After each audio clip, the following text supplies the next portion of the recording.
Трагическая новость пришла сегодня из мира спорта. Не стало тренера хоккейного клуба «Салават Юлаев» Константина Кольцова.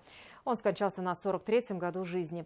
Точные причины произошедшего остаются неизвестны. Профессиональная карьера белорусского хоккеиста началась в 1998 году. Ему удалось оставить яркий след и в континентальной хоккейной лиге, и в североамериканской НХЛ. Защищал цвета казанского «Акбарса», «Северстали», минского «Динамо». Параллельно с клубной карьерой Кольцов играл за сборную Белоруссии. Был участником 2 Олимпиад. В составе сборной ездил на игры в Солт-Лейк-Сити и Ванкувер. В составе Салавата Юлаева дважды становился чемпионом страны. Очень сложно сразу выиграть чемпионат, поэтому постепенно к этому шли.